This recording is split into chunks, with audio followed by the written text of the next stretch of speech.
a todos. Eu sou padre há 10 anos e há 10 anos eu estou na pastoral carcerária, né? Como se diz na lei do credenciamento, vocês também são, no bom sentido, objeto da assistência religiosa e humanitária. E nesses 10 anos eu tenho acompanhado a vida de muitos de vocês, né? Não vou dar exemplos por uma questão para manter o sigilo, pelo fato de eu ser padre. Mas diante da questão da superlotação, que eu queria deixar uma coisa clara, o problema envolve a atuação dos 3 poderes que representam a organização do nosso país: o Poder Judiciário, Legislativo e o Poder Executivo. O Poder Judiciário no sentido daquilo que a LEP pede, né? Da fiscalização constante por parte do Ministério Público e da Vara de Execução Criminal para fazer a visita de fiscalização e correção, que é um instrumento eficaz para ajudar a vida de vocês. E pela minha média aqui, se eu estiver errado, vocês me corrijam, no estado de São Paulo hoje a proporção preso e funcionário está na média de 1 ASP para 8 presos, ou mais, em algumas unidades. Sendo que a média mundial seria 4, se eu não me engano. É evidente que isso vai trazer problemas para a pessoa presa, mas também vai trazer problemas para o agente penitenciário, que vai ter uma sobrecarga excessiva de trabalho e vai ter uma sobrecarga excessiva no cumprimento das funções. Agora, um dos pontos fundamentais da questão da superlotação é que, até mesmo conversando com o promotor outro dia, ele falava aqui no Brasil, se prende muito mal em algumas situações. Vamos pegar um exemplo do dependente químico. A dependência química, ela não é uma questão de segurança pública, é uma questão de saúde pública. E se não for tratada como saúde pública, vai virar uma questão de segurança pública. Logo, vai para a prisão. Por quê? O nosso país, ele é um país que não cuida da prevenção primária. Criar situações para que o crime não exista. Aqui que acontece: prisão, recuperação. E quando não tem a recuperação, o indivíduo, depois que termina a pena, vai ter que voltar para a vida novamente. Mas o que eu queria propor para vocês é que num ato desse, para que melhore cada vez mais as condições de trabalho de vocês, é necessário 2 coisas fundamentais: formação e informação. E acrescento a terceira: organização. O Brasil, ele precisa, em todos os ambientes da sociedade, ele precisa criar um nível de consciência de que a política ela é um processo de participação. E nós precisamos participar. Porque as coisas elas não vão ser alteradas do dia para a noite. Isto leva um certo tempo. E é necessário que vocês precisam estar cada vez mais organizados. Os companheiros das unidades prisionais da qual vocês fazem parte precisam ser convencidos a participar desse processo de organização. Porque será somente assim que vocês vão trazer melhorias e naturalmente, melhores condições de trabalho para a vida de vocês. Eu tenho algumas propostas concretas. Primeiro, é a proposta da pastoral, que até o Cardeal de São Paulo está disposto, junto com os bispos da Igreja Católica do Estado de São Paulo, total apoio integral à política salarial de vocês, que não seja tratada como uma simples reposição salarial. E esse aumento salarial que esteja de acordo com a inflação do país. Não sei, 12%. Aí vocês que devem estudar qual vai ser essa porcentagem. Uma proposta, uma construção de um hospital penitenciário por coordenadoria, para que cada coordenadoria tenha o seu hospital penitenciário. Nesse hospital que tem uma ala para os presos masculinos, femininos, e uma ala reservada para atendimento de vocês também. Uma outra proposta, completar o quadro de funcionários das unidades, em especial dos ASPs, que eu acredito que a maioria das unidades prisionais do Estado não tem um quadro completo dos agentes penitenciários. E principalmente naquilo que se refere ao quadro de funcionários no noturno, onde a sobrecarga de trabalho também é grande. Outro ponto que eu proponho é que tenha um centro de referência da saúde de no máximo 100 km do local da residência do agente penitenciário. Que o governo dê esse centro de referência na saúde, mas uma saúde integral, que tenha os técnicos da saúde. Outro ponto, esse ponto ele deve entrar de uma forma ou outra na lei orgânica do sistema prisional, visando melhorias para a vida de vocês, é que garanta assistência social integral e assistência integral também na saúde para vocês, em todos os aspectos. Enfim, não sei se dá tempo, eu queria ler uma nota pública sobre aquela reportagem da Folha de São Paulo, que quem acompanhou a reportagem da Folha de São Paulo sobre a questão dos celulares nos presídios. A pastoral ela fez uma nota pública se posicionando, e eu vou ler. Nota pública da Coordenação Estadual da Pastoral Carcerária de São Paulo, Regional Sul da CNBB. A Pastoral Carcerária do Estado de São Paulo, Regional Sul CNBB, vem respeitosamente, por meio desta missiva, esclarecer e tomar posição acerca da matéria veiculada pela Folha de São Paulo no Caderno Cotidiano, no dia 15 de outubro de 2015. Os jornalistas usaram as palavras do assessor nacional da Pastoral Carcerária em nome da Coordenação Estadual da Pastoral Carcerária do Estado de São Paulo. No entanto, ressaltamos que, em nome da Pastoral Carcerária do Estado de São Paulo, publicamente se pronunciam somente as seguintes pessoas: David Livrini Luiz, que é o coordenador estadual, a doutora Antônia Alexandrina, a vice-coordenadora, Adolfo Oliosa, secretário executivo, e eu, padre Emerson Andrade de Lima, assessor estadual. Entretanto, ainda ressaltamos e reconhecemos que a Secretaria, a SAP, no uso das suas atribuições, possui mecanismos legítimos e legais para apurar e coibir qualquer ato de desvio de conduta no sistema prisional paulista, juntamente com o Ministério Público e as várias execuções criminais. Por sua vez, não sustentamos a tese de que a corrupção é orgânica no quadro dos agentes penitenciários, porque fatos isolados não podem manchar a imagem de uma categoria ou instituição, e muito menos servir de base para a emissão de um parecer adequado.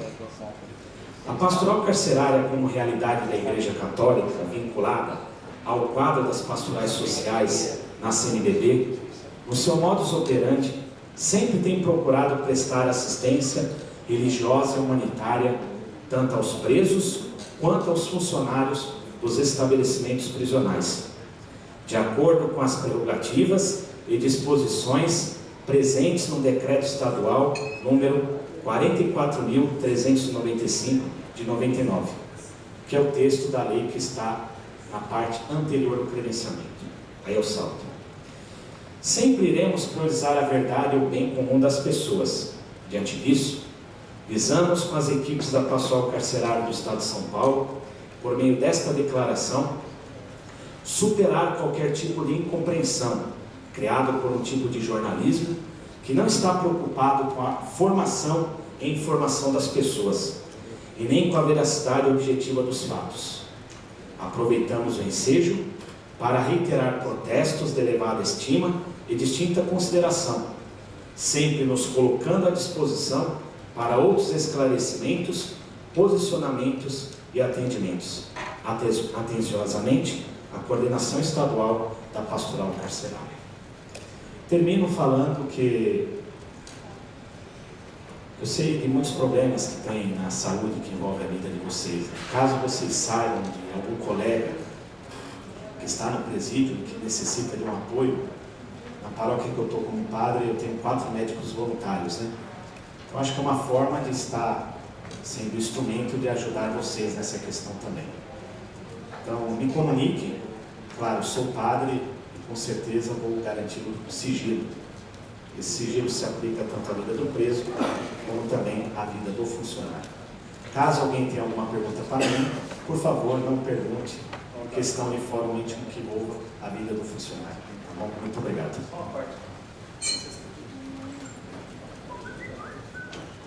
Só informação para vocês, o padre faz um trabalho junto com nós, tem uma prisão desde 2005, tá? E percorre as unidades prisionais, faz um trabalho com os funcionários, conversa com o funcionário e com os presos.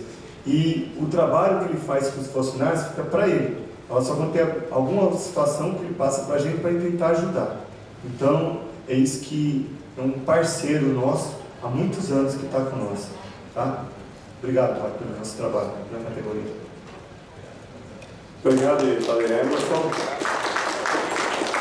Passar a palavra agora para o Gilberto, nosso diretor financeiro. Obrigado, boa tarde aos companheiros, às companheiras. Vai ter dinheiro na parada também aqui, vou falar sobre dinheiro também, né?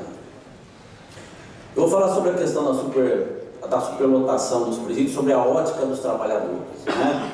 A gente ouve muito a discussão sobre superlotação, você vê a discussão, a polícia prende muito, o judiciário ele é ineficaz, ele é moroso, ele não solta. Existe uma cultura do aprisionamento, e a gente sabe disso. A sociedade quer que prenda, cada vez prenda mais, pela sensação de insegurança que todos têm. Nós mesmos, muitas vezes também, assistindo certos programas de TV, a gente acha que tem que prender mais, e deixar mais tempo preso. A nossa realidade é a ponta da corda, é onde estão os presos, são os presídios superlotados. E a gente tem que entender qual a nossa responsabilidade nisso, qual o nosso papel nessa questão. Eu queria falar sobre a superlotação e dizer para os companheiros, será que a superlotação é ruim para todo mundo? A gente sabe que é ruim para o preso, para a família do preso, é ruim para nós, trabalhadores. Para todo mundo, será que é ruim? Ninguém ganha com a superlotação? Ganha. É bom. Foi citado aqui. Governo? Ótimo. O governo é bom mesmo. Para o crime organizado também. Quanto mais precária a situação nos presídios, o mais fácil de arregimentar mais soldadinhos. E a gente sabe como funciona. Então, para as facções do crime organizado, quanto pior tiver, melhor também. E para o governo do Estado? Para o governo do Estado, deixa do jeito que está. Não precisa mudar. Para que mudar? O governo do Estado, ele assumiu de uma vez por todas a superlotação, não como ônus. Ele assumiu como vítima também da superlotação. Ele se coloca como vítima da superlotação. Se você entrar no site da SAP, você pega pelas unidades prisionais que estão 30, 40, 50, 100, mais de 100% acima da sua capacidade. Isso se tornou normal, corriqueiro. Isso não sensibiliza mais. Ninguém fica sensibilizado. Ninguém se preocupa com isso. Quem se preocupa? Só que o governo do Estado, ele ganha. Ele faz uma economia monstro, mensalmente, anualmente. Você pega uma unidade prisional aí, ó. No último levantamento mais sério feito, seria necessário construir, para resolver o problema da superlotação, e que é uma coisa básica. Se a cadeia foi construída para 768 presos, não pode ter muito mais, que além disso, a estrutura física dela é para isso. ela não comporta mais do que isso, seja pela questão do esgoto, pela questão da falta d'água, pela questão da alimentação, seja pelo que for. Nem pela questão da revista final de semana. A estrutura física dela é uma quantia de visita. Passa-se muito mais. E depois nós somos responsabilizados pelo que cai lá dentro. A responsabilidade é nossa. Você faz um cálculo das 114 unidades prisionais, o gasto mensal da folha que o governo está economizando, você pega só o ASP, o agente de segurança penitenciária, o agente de escolta e vigilância penitenciária. Não me ative até na folha os técnicos, o pessoal da área meio, dos outros gastos que tem, porque os números que eu vou apresentar aqui, você pode acrescer mais. É disso para mais, não é disso para menos. Você faz um cálculo, numa unidade prisional, o governo, em uma, economiza mensalmente 717 mil por baixo, só com ASP, quase 1 milhão. Se o governo tivesse que cumprir aquilo que a lei determina, que a LEP determina, que a lei de execuções penais determina, que a resolução da ONU determina, que a unidade prisional está dentro da sua capacidade, você vai multiplicar esse valor aqui pelas 114 unidades que teriam que ser construídas, a economia que ele faz mensal, você vai chegar no finalmente numa economia anual de quase 1 bilhão de reais, só na folha salarial dos funcionários. O governo do estado economiza com a superlotação quase 1 bilhão de reais. Ele vai querer ter solução para a superlotação? Não. Certamente que não. E aí nós não vemos luz no fim do túnel. Não tem luz no fim do túnel. Quem pode aqui chegar com uma solução para o sistema prisional, para a superlotação? Vai abrir as cadeias? Sociedade quer mais prisão, quer mais condenação. Então não temos luz no fim do túnel. O que nós temos de cobrar do governo do estado, inclusive estava na nossa pauta de reivindicação, esse ano que passou, é a valorização dessa economia aqui, a contrapartida. Porque ele economiza graças à péssima condição do preso, porque ele também não está preocupado com a ressocialização, e com a nossa péssima, precária condição de trabalho. A economia é em cima disso. Ele dá a contrapartida, que está na nossa pauta e que eu acho que temos que continuar cobrando e exigindo. Pedimos aqui um cálculo aproximado, 50% de valorização do trabalhador, Padre, no salário base. Valorização do trabalhador poder ter dinheiro para cuidar da saúde dele, porque ele está doente. Para ele ter condições de se tratar, de se cuidar, para que a família dele tenha condição de cuidar dele. Porque a categoria está cada vez mais doente. Não temos um IANSP e não temos um salário digno para poder ter um plano de saúde decente. Então o governo do estado ele tem a responsabilidade e o dever de remunerar adequadamente o trabalhador do sistema prisional. Então, o CIFOS-PESP cobra, estava na pauta e vamos continuar cobrando. Vamos querer o apoio, sim, como o Padre Emerson colocou aqui, né, à disposição, representando a pastoral, dessa empreitada da nossa valorização salarial. E a gente cita aí na questão infracionária, queremos discutir infração com o governo do estado, que é uma questão de reposição, não é aumento salarial. Mas nós queremos discutir a valorização do trabalhador penitenciário. E isso porque o governo do estado economiza e muito em cima da nossa desgraça também. Então vai fazer parte da nossa pauta. Nós temos que nos organizar, como foi colocado pelo Padre Emerson. Temos que fazer uma campanha no estado de união, de organização, de mobilização, para que a gente possa alcançar os objetivos. Nós temos uma responsabilidade nisso.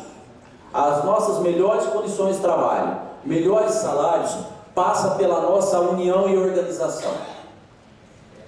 Nós também somos responsáveis nisso que ocorre no sistema prisional. Tem uma responsabilidade grande. O sindicato que está aqui tem o papel dele e tem que cumprir melhor o papel dele. E para cumprir melhor o papel dele, ele vai depender que os companheiros, trabalhadores, usem o sindicato enquanto instrumento de luta. O sindicato é um instrumento.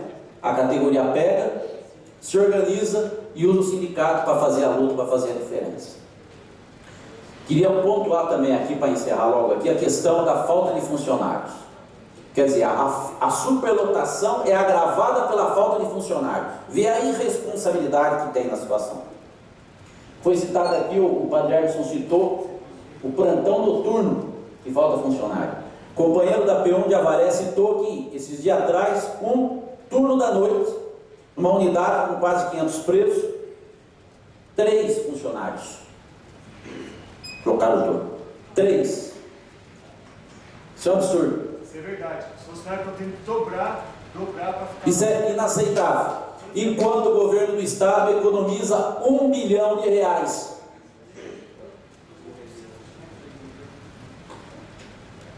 Eu queria tocar também numa outra questão aqui como proposta, acho que não foi mencionado aqui, que é a formação do trabalhador. Nós temos a escola penitenciária. Nós temos que cobrar do governo do estado uma academia penitenciária, com outro porte.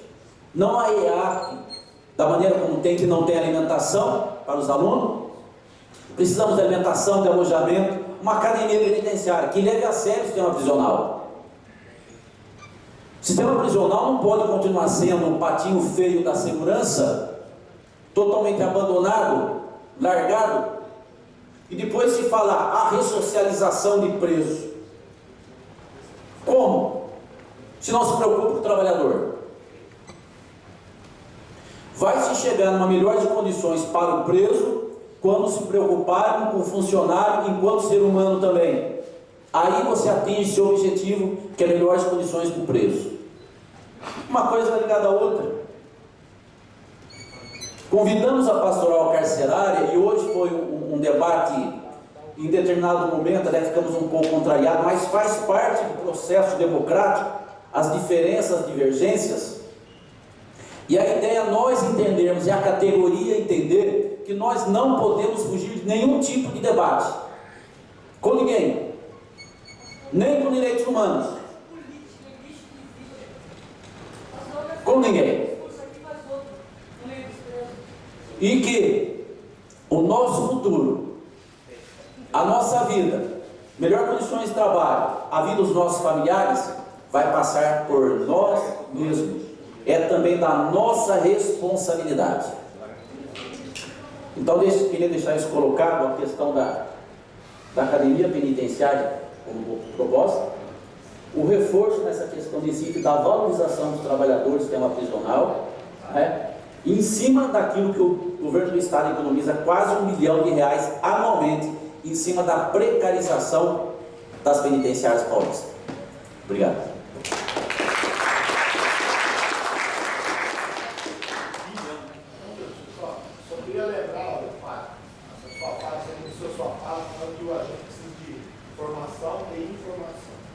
Nenhum funcionário lá entra no estado sem formação, sem passar no concurso, sem informação. Isso aí o funcionário tem. Não me falei. Não sei que tipo de informação e informação. Eu falo no contexto mais amplo, não uma questão da formação a nível do exercício do trabalho, mas a formação a nível no sentido da busca de melhorias. Eu vou entender. É isso que eu queria falar. Todo agente tem informação. Que a sociedade ela carece de formação e informações adequadas. É isso que eu queria dizer. O agente tem ele tem competência. O funcionário previsional, ele tem que ter uma formação, tem uma PM, um ano. Nós temos, muitas vezes, o funcionário entra, já vai trabalhar, não conhece ninguém. Nem falha a informação. Nem falha. Fala. Se o promotor de justiça teria dito que se prende mal no Brasil. Uma pergunta, então o Ministério Público prende mal, porque quem é o dono dos lites é exatamente o Ministério Público. Segundo lugar, eu posso dizer, como pastoral carcerária, tanto serviço da pastoral, que quem traz o processo administrativo para o funcionário é a pastoral carcerária. Ela que denuncia. Aqui ela faz um discurso e depois ela faz o outro, no meio dos presos. É a entidade mais hipócrita que tem. Então eu fiquei sabendo, se vocês são denunciados, é a pastoral carcerária. Aí ele fala que a nacional de classe, de base, você tinha a pastoral carcerária para você. Eu fui da pastoral. Tá? Enquanto era voluntário, nós servimos a pastoral carcerária e o nosso trabalho foi o melhor como advogado da pastoral carcerária de Ubatuba. Nós ajudamos a construir a pátria com funcionários públicos e policiais. Eu sou carcereira, policial e de afastamento da polícia para advogar. Eu sou policial, eu sei o que é estar na situação de carceragem, tá? Como fui da polícia. Sabe o que aconteceu? Soltei direito e falei que não era da pastoral. Porque o promotor de justiça veio para cima quando eu vi que a polícia estava sem controle. Porque os policiais não tinham situação de segurança. Sabe o que a pastoral fez? Me colocou perante o presídio de Caraguá dizendo que eu não era advogada pastoral. Sumiu a ata da mitra. Mais de 10 anos, eu tinha 14 anos de trabalho com a pastoral. Muito mais do que esse padre. Vem agora o padre dizer que a pastoral é uma entidade. Ô meu querido, lá é hipocrisia. A senhora não conhece o meu trabalho, então a senhora não pode usar esse discurso. O senhor já tem ouvido falar meu nome. Aliás, eu denunciei o padre, o coordenador Valdir, que é Eu estou vindo aqui porque eu fui convidado, porque eu atendo vários funcionários. A senhora não me conhece para falar que eu sou hipócrita. A senhora não me conhece. Não, ninguém está desrespeitando, a senhora está me desrespeitando. Tá? Então eu vim aqui participar de um debate civilizado. Tá? Não estou subestimando, eu estou aqui cooperando. Eu estou cooperando. A pastoral carcerária foi denunciada no Dia Internacional. Pergunta para o senhor o seguinte: quer dizer que o Ministério Público está prendendo mal? O que eu coloquei? Dentro do contexto da questão do dependente. Da questão do dependente. Quem denunciou o Ministério Que eu coloquei dentro desse contexto. Agora, a senhora não pode generalizar todas as pessoas. Já que a senhora falou que é polícia, então quer dizer, se o policial extorque as pessoas, todo mundo faz isso? A senhora não pode criar um discurso generalizado. Precisa ter respeito pelas pessoas. Há algum tempo. É claro que nós, como sindicato, nós também temos alguns conflitos, né? Com alguns membros assim, da pastoral, como também temos as pessoas da pastoral que sempre ajuda, colabora, o Danone mesmo, quando ocorrem alguns problemas com saúde, outros tipos de problemas com servidores de sistema prisional, e muitas vezes eles recorrem, né, ao Padre Emerson para que ajude, né, como o Padre falou. A gente também, aqui do sindicato, nós preservamos nomes quando o problema é pessoal. Tá? Muitas vezes o sindicato ajuda muitos agentes penitenciários, muitos, durante o ano, mas não divulgamos, né, por uma questão também de fórum íntimo. Tá? Esse bloco aqui, ele encerrou. Eu queria agradecer mais uma vez o Padre Emerson, tá, pela fala, pelas propostas. Nós vamos conversar sim, né? Eu acho que é muito importante, como foi falado aqui, de usar todos, né, os mecanismos, toda a ajuda que a gente tem. Foi por isso que trouxemos pessoas ligadas a outros órgãos, outras entidades, para que a gente possa melhorar a questão do trabalhador do sistema prisional. Obrigado, Padre Emerson. Obrigado, Gilberto.